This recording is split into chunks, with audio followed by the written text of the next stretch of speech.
যিশু শুনিয়া কহিলেন, এ পীড়া মৃত্যুর জন্য হয় নাই, কিন্তু ঈশ্বরের গৌরবের নিমিত্ত, যেন ঈশ্বরের পুত্র ইহার দ্বারা গৌরবান্বিত হন। যিশু মার্থাকে ও তার ভগিনীকে এবং লাজারকে প্রেম করিতেন। যখন তিনি শুনিলেন যে তাহার পীড়া হইয়াছে, তখন যে স্থানে ছিলেন সেই স্থানে আরো 2 দিবস রহিলেন। Hallelujah, hallelujah. আমরা এই ঘটনার শেষে যখন দেখি প্রভু যীশু খ্রিস্ট লাজারকে, মৃত লাজার যে 4 দিন কবরে ছিল, তার শরীর পচে গিয়েছিল, তার মাংস, শরীরের যে মাংস পচে গিয়েছিল। তাই তো আমরা দেখতে পাই লাস্টে যীশু খ্রিস্ট ডাক দিলে সে বাইরে চলে আসলো। কিন্তু তার থেকে বড় বিষয় যে এখানে জানার, আমাদের এখানে কি জানার আছে? এখানে বলছে যে অতএব তাহার ভগিনী তাহাকে বলিয়া পাঠাইলেন, প্রভু দেখুন, আপনি যাহাকে ভালোবাসেন তাহার পীড়া হইয়াছে। কি? Hallelujah, hallelujah. এখানে বলছে প্রভু আপনি যাকে ভালোবাসেন তার পীড়া হয়েছে। পীড়া কথার অর্থ রোগ হয়েছে। কি রোগ হয়েছে? প্রভু কাকে ভালোবাসে? এখানে লাজারকে।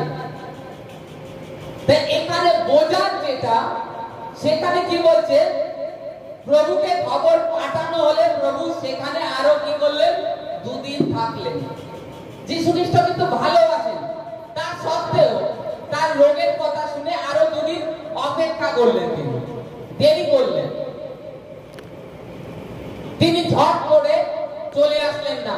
সংবাদ শুনে যে লাজারের শরীর খারাপ হয়েছে, আমাকে যেতেই হবে, সে কিন্তু তা করেনি প্রভু যীশু খ্রিস্ট। সেখানে প্রভু যীশু খ্রিস্ট আরো 2 দিন শান্তি ভাবে থাকলেন। তিনি কোনো উত্তেজিত হলেন না। শুনেছেন লাজারের পীড়া হয়েছে, তা সত্ত্বেও ওয়েট করলেন। এখানে ওয়েট করার কি কারণটা? কি কারণ? হচ্ছে যেন ঈশ্বরের মহিমা হয়। কি? ঈশ্বরের মহিমা হয়। আজকে আমাদের ক্ষেত্রে যেটা ঈশ্বর কি আমাদেরকে ভালোবাসেন না? ঈশ্বর কি আমাদেরকে প্রেম করেন না? যোহন লিখিত সুসমাচার 3:16 লেখা আছে, ঈশ্বর জগৎকে এত প্রেম করলেন যে তার একমাত্র পুত্রকে দান করলেন, যে তাহাতে বিশ্বাস করে সে বিনষ্ট না হয়, কিন্তু অনন্ত জীবন পায়। ঈশ্বর ভালোবাসেন। এখানে বাইবেলে স্পষ্ট লেখা আছে তিনি ভালোবাসেন। তা প্রভু যিশু কি আমাদেরকে ভালোবাসেন না? ঈশ্বর ভালোবাসেন। তাহলে আমাদের যখন রোগ হয়, আমরা প্রার্থনা করি, উত্তর পাই না কেন? অল্প, যখন মনে করুন আপনার অল্প শরীর খারাপ আছে, আপনি প্রার্থনা করছেন, আপনি উত্তর পাচ্ছেন না, আপনার শরীর খারাপ কমছে না, আপনি ডাক্তারের কাছে গিয়েছেন, ডাক্তার দেখাতে গিয়েছেন, ডাক্তার বলছে তোমার কিডনিতে ছোট একটা পাথর আছে। আপনি বলছেন আমি প্রার্থনা করলে আমার পাথর চলে যাবে, আমার ঈশ্বর বের করে দেবে। আপনার বিশ্বাস আছে ঈশ্বরের প্রতি, তা সত্ত্বেও আপনি প্রার্থনা করেই যাচ্ছেন, আপনার পাথর যাচ্ছে না। এর কারণ কি? ঈশ্বর ছোট পাথরে কতটুকু মহিমান্বিত হবে? ঈশ্বর অপেক্ষা করেন, ঈশ্বর আমাদের প্রতি অনেক ধৈর্য রাখেন। আমরা যেরকম ঈশ্বরের প্রতি ধৈর্য রাখি, ঈশ্বর আমাদের প্রতিও ধৈর্য রাখেন। আর ঈশ্বর সেই শক্তিটা আমাদেরকে জুগিয়ে দেন। এই কারণে আমরা আমাদের ব্যাধিতে ধৈর্য ধরে বসে থাকতে পারি ঈশ্বরের প্রতি বিশ্বাস নিয়ে। হয়তো বলতেন, আপনি তখন ধন্যবাদ দিতেন যে আমার হচ্ছে একটা পাথর ছিল, ঈশ্বর বের করে দিয়েছে, ধন্যবাদ করি প্রভুর মহিমা এটা হচ্ছে। কিন্তু ঈশ্বর আরো মহিমা চান, ঈশ্বরের আরো মহিমা হোক। আজকে লাজারের জীবনে যীশু খ্রিস্ট যখন লাজার যখন পীড়িত ছিলেন তখন গেলে কিন্তু ভালো হয়ে যেত, কিন্তু যীশু খ্রিস্ট কেন ওয়েট করলেন? লাজার মারা যাওয়ার পরে 4 দিন পরে গেলেন, 4 দিন পরে গেলেন, যে লাশের মাংস শরীরে যা গলে গেছে তা তিনি বললেন সেই মাংস গলা ব্যক্তি জীবিত হয়ে বেরিয়ে আসলো, যার থেকে দুর্গন্ধ বেরোচ্ছিল, তাই তো? ঈশ্বর এটাই দেখাতে চান আপনার মাধ্যমে। কাদেরকে? আপনাকে দেখাতে চান না। আপনি জানেন ঈশ্বর অনেক কিছু করতে পারে। যিনি লাল সমুদ্রকে ভাগ করতে পারে, লাল সমুদ্র আজ্ঞা দিলে 2 ভাগ হয়ে গেল। যিনি জলদস্যু ভাগ করতে পারে, আপনি জানেন এটা, কিন্তু আপনার পাশের লোক জানে না। ঈশ্বর তাদেরকেই জানাতে চায় যে দেখো আমি কি করতে পারি। আজকে তোমরা যারা একটা টিউমার এভরিথিং যা হচ্ছে অপারেশনের জন্য আগে ছুটে যাচ্ছ, তোমাদের বিশ্বাস নেই, তোমরা ঈশ্বরকে জানো না, তার জন্য এটা তোমাদের জীবনে হচ্ছে। ঈশ্বর এটাই আপনার মাধ্যমে আমার মাধ্যমে দেখাতে চায়, যদি আমরা ঈশ্বরে বিশ্বাস করে দাঁড়িয়ে থাকি তবে ক্যান্সার কি, তার থেকেও বড় বড় ব্যাধির থেকে ঈশ্বর আমাদেরকে বের করে নিয়ে আসে, আর এতে ঈশ্বরের মহিমা হয়। যীশু খ্রিস্ট খালি লাজারকে আর মার্থাকে আর মরিয়ামকে ভালোবাসতেন না, খালি আমাদের প্রত্যেককে, সবাইকে তিনি ভালোবাসেন, প্রত্যেককে আমাদেরকে ভালোবাসেন প্রভু। মার্থাকে লাজারকে যেরকম ভালোবাসেন সেরকম ভালোবাসায় তিনি আমাদেরকেও ভালোবাসেন। আমাদের প্রতিও তিনি ধৈর্য ধরেন, তিনি ওয়েট করেন, ঈশ্বর ওয়েট করেন যে জীবনে একটা বড় টেস্টিমনি দেব, একে একটা বড় অনুগ্রহ দেব, কিন্তু আজকে আমরা সেই অনুগ্রহ নিতে জানি না, নিতে এখনো শিখিনি যে ঈশ্বর কি চাচ্ছেন, ঈশ্বরের চাওয়া কি। তা আজকে সব থেকে বড় জিনিস আমাদের জন্য ঈশ্বর ধৈর্য ধরেন, ধৈর্য ধরে থাকেন। তুমি ভয় পেও না, বাইবেলে লেখা আছে, প্রভু যীশু খ্রিস্ট বলেছে, ঈশ্বর তিনি বলছে আমি যুগান্তের প্রত্যেকটা দিন, প্রত্যেকটি মুহূর্ত তোমার সঙ্গে সঙ্গে আছে।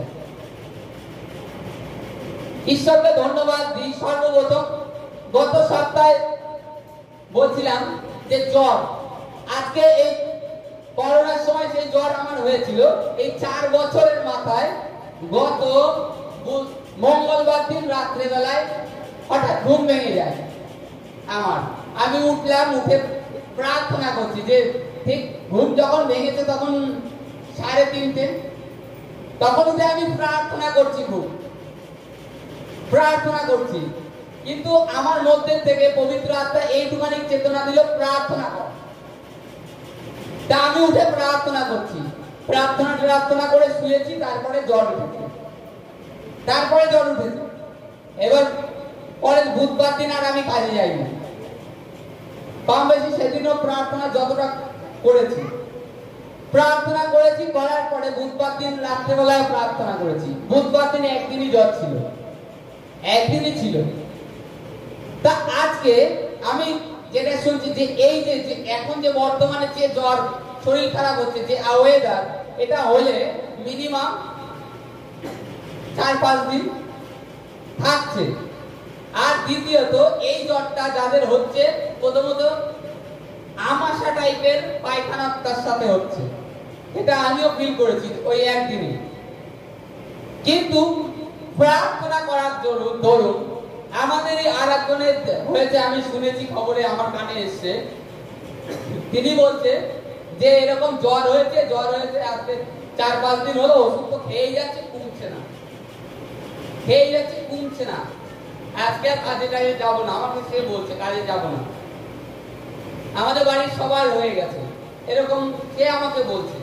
তাই আমি বলছি, আমি মনে মনে ঈশ্বরকে ধন্যবাদ দিচ্ছি, উনি বলছে কমছে না, অথচ অলরেডি আমার একদিনের মধ্যে ক্লোজ হয়ে গেছে।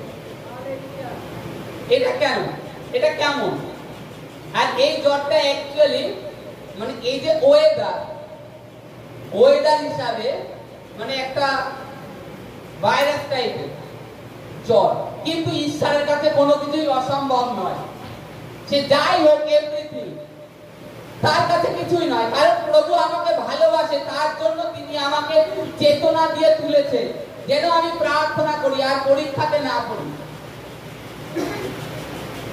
তাই ঈশ্বরকে ধন্যবাদ দিই যে তিনি আমাকে ভালোবাসেন বলে, তার জন্য। আর কারণ তিনি কেন আমাকে ভালোবাসেন, আমি তাকে ভালোবাসি, তার কাছে আসি, এই কারণের জন্য প্রভু আমাকে ভালোবাসে। আর আজকে কিছু কিছু লোক প্রার্থনায় আসি, আমরা প্রার্থনা শুনে এখানে শুনে যাই, কিন্তু পরে আমাদের বাড়িতে গিয়ে আমাদের পিতার সাথে যে কথা বলার দরকার সেই কথাটা আমরা পিতার সাথে বলি না। জাস্ট প্রার্থনায় আসলাম, প্রার্থনা এখান থেকে শুনে চলে গেলাম, হয়ে গেল। বাইবেল এখানে যেটুকুনি শুনলাম হয়ে গেল। আমাদের যে বাইবেল পড়তে হয়, ঈশ্বরের সাথে কথা বলতে হয়, এটা আমরা করি না। এই কারণের জন্য আমাদের জীবনের উত্তর আসতে দেরি হয়ে যায়। ঈশ্বর বলছে আমরা দিয়ে রেখেছি, আর ঈশ্বর অলরেডি ধৈর্য ধরে রয়েছে। তিনি ধৈর্য ধরে থাকেন, তিনি ব্যস্ত নয়। আমাদের আশিসটাকে আমাদেরকে ঈশ্বরের থেকে নিতে হবে। আর এখানে লাজারের বিষয় যে এটা ঈশ্বরের মহিমা হওয়ার জন্য, ঈশ্বর তদ্রূপ আমাদের জীবন থেকেও এটাই চায় যেন ঈশ্বর মহিমা পায়। কিন্তু আমরা কি করি, আমরা ঈশ্বরকে দিই ভার, আমরা ঈশ্বরকে ভার দিই না তা না, দিই, কিন্তু যেভাবে দেওয়ার দরকার, যেভাবে প্রার্থনা করার দরকার, কিংবা ঈশ্বরের সাথে পিতার সাথে যেভাবে কথা বলার দরকার, আমরা সেই কথা বলি না পিতার সাথে। আর এই কারণের জন্য আমাদের উত্তরে আমরা বঞ্চিত হয়ে যাই। আমরা ঈশ্বরের প্রতি বিশ্বাস রাখি না। গতকালকে মানে এতটা খারাপ লাগছে, মানে বুধবার দিন জ্বর ছিল, বৃহস্পতিবার দিন উঠে আবার কাজে গিয়েছি আমি, কারণ যেটা বাস্তবিক আমারও অর্থের প্রয়োজন।